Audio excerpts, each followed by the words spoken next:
आज से ठीक 4 बरस कबल जब 2017 में वोटों की खातिर कालेदम तहरीक-ए-लब्बैक पाकिस्तान खत्म नबूवत के नारे को लेकर मुस्लिम लीग नून की हुकूमत के खिलाफ सड़कों पर निकली थी, तो तहरीक इंसाफ ने न सिर्फ इसकी भरपूर हिमायत की थी, बल्कि इसके तमाम तर बयानिए को सियासी मकासद के लिए इस्तेमाल करते हुए पूरा इलेक्शन इन्हीं नुकात पर लड़ा था जिनका प्रचार तहरीक-ए-लब्बैक कर रही थी। आज वो बयानात और इक़दामात जो TLP की हिमायत में दिए या किए गए, वो PTI के अपने ही गले पड़ चुके हैं। माजी में इस पुरतशद्दुद ग्रोह का इस्लाम के नाम पर दम भरने वालों ने इससे आहनी हाथों से निपटने का ऐलान कर दिया है। फवाद चौधरी आज कहते हैं किसी माई के लाल में इतनी जुर्रत नहीं कि पाकिस्तानी रियासत को चैलेंज कर सके। वो ये भूल रहे हैं कि उस वक्त भी रियासत पाकिस्तान के ही अहम तरीन जुज़्व यानी इसके कानून साज सतून पार्लियामान के एक फैसले के खिलाफ ये लोग सड़कों पर आए थे, लेकिन तब फवाद चौधरी के साथी कहां खड़े थे। अवाम जानते हैं कि PTI ने 2018 के इंतखाबात में मुस्लिम लीग नून का वोट बैंक तोड़ने के लिए खत्म नबूवत सल्लल्लाहु अलैहि वसल्लम का हसास मामला बार बार उठाया। इन दिनों तहरीक इंसाफ के सोशल मीडिया प्लेटफॉर्म से तवातुर के साथ नून लीग पर जो इल्जामात आयद किए गए, इनमें यह मामला अव्वलीन था। इसके बरक्स इमरान खान को सादिक और अमीन करार देते हुए मदीना जैसी फलाही रियासत बनाने, बदउनवान और करप्ट अफराद का कड़ा एहतसाब और सानहा मॉडल टाउन के शहीदों को इंसाफ की फराहमी का चूरन बार बार बेचा गया और मुखालिफिन को खत्म नबूवत सल्लल्लाहु अलैहि वसल्लम का गद्दार करार दिया गया। कराची PTI की टिकट पर रुकन कौमी असम्बली मुंतखब होने वाले आमिर लियाकत हुसैन और मौजूदा वफाकी वजीर दाखिला शेख रशीद अहमद की इंतखाबी मुहिम की बुनियाद ही खत्म नबूवत सल्लल्लाहु अलैहि वसल्लम थी। उस वक्त के इंतखाबी नारों और बैनर्स को देखा जाए तो इन पर दोनों हजरात को मुजाहिद खत्म नबूवत और सफीर नामूस रिसालत सल्लल्लाहु अलैहि वसल्लम के अलकाबात से नवाजा गया था। पंजाब की वजीर सेहत डॉक्टर यास्मीन राशिद की इलेक्शन कैंपेन में भी हमें यही सूरत हाल देखने को मिली। लाहौर के हल्का NA 120 से इंतखाबात में हिस्सा लेने वाली डॉक्टर यास्मीन राशिद के इंतखाबी बैनर्स पर तहरीर था कि ए मुसलमानों जागो और PTI को वोट देकर इंसाफ करो। आप आशिक रसूल सल्लल्लाहु अलैहि वसल्लम मुमताज कादरी को फांसी देने वाले को वोट देकर अल्लाह को क्या जवाब दोगे। इंतखाबात से 1 साल कबल 2017 में जब इंतखाबी हलफनामे में तरमीम का मामला उठा, तो उस वक्त की मुस्लिम लीग नून की हुकूमत पर शदीद तनकीद की गई। तमाम सियासी पार्टियों ने महसूस किया कि इस मामले को छेड़ना ही नहीं चाहिए था। उस वक्त वजीर कानून जाहिद हामिद को अपने ओहदे से हाथ धोना पड़े थे। इस मामले पर नारोवाल में मजहबी जमात के कारकुनों ने जब एहसन इकबाल के दफ्तर का घेराव किया, तो PTI रहनुमा अबरारुल हक ने इसकी भरपूर हिमायत करते हुए कहा था कि खत्म नबूवत सल्लल्लाहु अलैहि वसल्लम के शिक को हलफनामे में से हज़फ करने के मामले पर एहसन इकबाल के ऑफिस के सामने धरना देने वाले अफराद पर तशद्दुद की पुरजोर मजम्मत करता हूँ। उन्होंने मुतालबा किया था कि लीगी हुकूमत इन लोगों की बात सुने, क्योंकि इनकी डिमांड बहुत ही जायज़ है।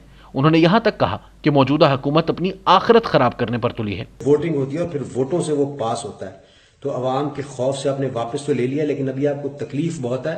अभी आपको इसका खमियाजा भुगतना पड़ेगा। जो इसके जिम्मेदारान हैं उनको इस्तीफा देना पड़ेगा।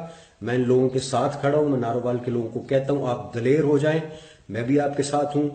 और सबसे बड़ी बात है, हमारा ईमान हमारे साथ है। इनकी सियासत तो ख़त्म हो चुकी है, ये पता नहीं अब अपनी आखिरत के पीछे क्यों पड़े हुए हैं।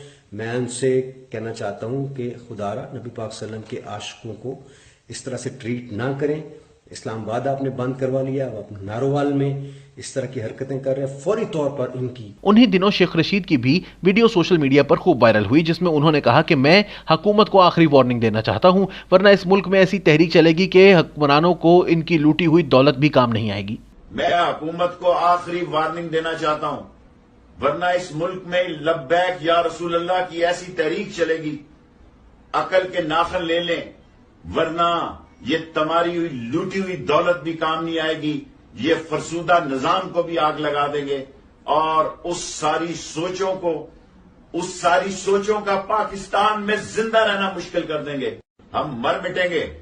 मैं हुकूमत को आखिरी वार्निंग देना चाहता हूं। यहां पर ही बस नहीं हुई। 2018 ही में सियालकोट में अहमदियों की एक इबादतगाह गिराई गई, तो इसके लिए लोगों को इकट्ठा करके इस इमारत पर हमला करने में कलीदी किरदार जिस शख्स ने अदा किया, वो आज भी सियालकोट की सीट से जम्मू का इलेक्शन तहरीक इंसाफ की टिकट पर लड़कर इस वक्त असम्बली में बैठा है। खुद वजीर आजम पाकिस्तान इमरान खान ने मुतादिद मौके पर इस मामले को उठाया और इससे सियासी पॉइंट स्कोरिंग करने की भी कोशिश की। उन्होंने मुतादिद मरतबा खत्म नबूवत सल्लल्लाहु अलैहि वसल्लम कॉन्फ्रेंस से खिताब किया और इस मसले को बार बार उजागर किया। इनके इस बयानिए से तहरीक-ए-लब्बैक ही को फायदा मिला। शेख रशीद साहब आज इस माजी से पीछा छुड़ाना चाहते हैं। वो सरेआम तहरीक-ए-लब्बैक पाकिस्तान से अपनी कुर्बतों का इनकार करते पाए जाते हैं।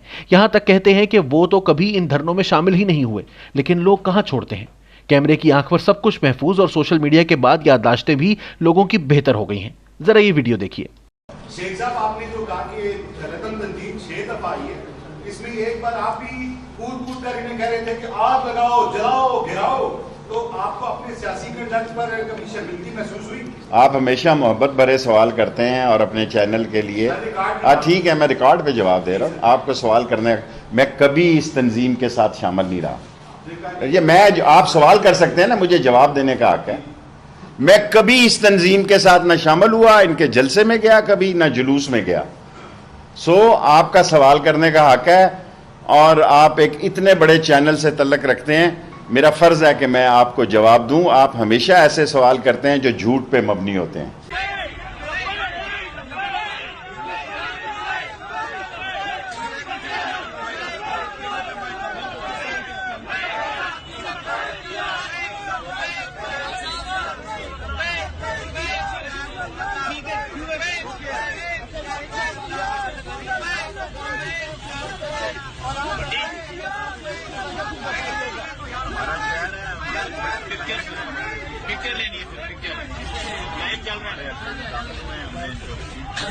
اور کریں گے اب انشاءاللہ یہ اسلام آباد جا رہے ہیں اور اللہ کے نبی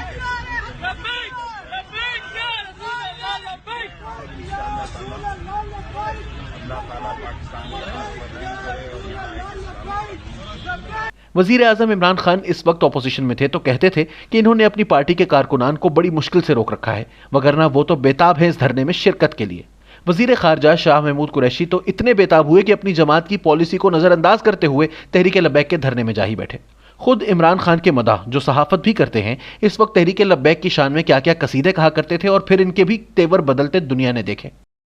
یہ جو لوگ وہاں پہ آئے ہیں احتجاج کرنے کے لیے، کون لوگ ہیں؟ یہ عاشق رسول ہیں، یہ عشق کی آگ میں جلتے ہوئے آئے ہیں، یہ عاشق ہیں. ان کو فائدہ اور نقصان سمجھ نہیں آتا، یہ دماغ سے نہیں سوچتے، یہ دل سے سوچتے ہیں، اور یہ عاشق رسول ہیں. آپ ان کو زبردستی گرفتار کر لیں گے، ان کو ماریں گے، ان کو گھروں میں بند کر لیں گے، ان کو واپس ان کے گھروں پہ آپ بھجوا دیں گے، آپ کچھ بھی کر لیں گے، ان کے دل سے آپ نبی اکرم صلی اللہ علیہ وآلہ وسلم کی محبت آپ نہیں نکال سکیں گے. چاہیے نبی اکرم صلی اللہ علیہ وسلم کے طریقے پر پورا چلتے ہیں یا نہیں چلتے، لیکن محبت پوری کرتے ہیں. لیکن عاشق رسول، میں پھر آپ کو کہوں گا کہ وہ ایسے نہیں سوچتے، ان کا سوچنے کا اینگل عشق کا ہے. وہ تو عشق کی آگ میں پہلے ہی جل رہا ہے، آپ اس کو اور کتنا جلائیں گے، اور وہ اور طرح سوچتا ہے. تو آپ اس کو قصوروار قرار نہیں دے سکتے، کیونکہ ریاست کے اوپر ان لوگوں نے اٹیک کیا ہے، ریاستی اداروں کو اور عام لوگوں کی املاک کو نقصان پہنچایا. یعنی یہ عشق نبی میں کیسے اندھے ہو گئے کہ انہوں نے غریب کا رکشہ ہی جلا دیا، غریب کی ریڑھی جو ہے اس کو لوٹ لیا. ایسا تو نہیں ہوتا. یہ عاشقان رسول حملہ کریں تو یہ جاتے ہیں سیدھا، اور میں عاشقان رسول جو کہہ رہا ہوں وہ میں اس لیے نہیں کہہ رہا کہ یہ واقعی عاشق رسول ہیں. عاشق رسول کیا ایسے ہوتے؟ اور کیسے بھولا جا سکتا ہے ہمارے ریاستی اداروں کا کردار کہ جنہوں نے حکومت وقت کو ایک جتھے کے ساتھ برابر کر دیا جب یہ کہا کہ دونوں اطراف سے تشدد سے گریز کیا جائے. جی ہاں، اس وقت کے ڈی جی ISPR کی یہ ٹویٹ ملاحظہ کیجیے. اور رینجر سے ان میں پیسے تقسیم کروائے جا رہے تھے. سر یہ ہم کر لیں گے، چلے یہ ہماری طرف لے جانا. کیا ہم آپ کے ساتھ نہیں ہیں؟ کیا ہم آپ کے ساتھ نہیں ہیں؟ اس میں کتنے پیسے ہیں؟ 10,000. یہ دیکھیں ہمارے بچوں کی بات سنیں. اوپر جو پیسے ہوئے انہوں نے خود کو عوام کو آپس میں لڑا کے یہ سن کتنے عقل کی بات ہے ہماری. یہ سارے انشاءاللہ سارے سنوائیں کو دیجیے گا. یہ وہ ہیں جو کہ ابھی ہمیں ایک کھانے سے نہیں نکالے، کچھ تھوڑے اور بھی. ایسا نہیں کہ کوئی سمجھانے والا نہیں تھا. ملک بھر میں لوگ، سینئر صحافی، تاریخ دان، تجزیہ کار اپوزیشن کو سمجھاتے رہے کہ مت کرو انہیں اس قدر طاقتور، یہ کل کو تمہارے سامنے بھی آئیں گے.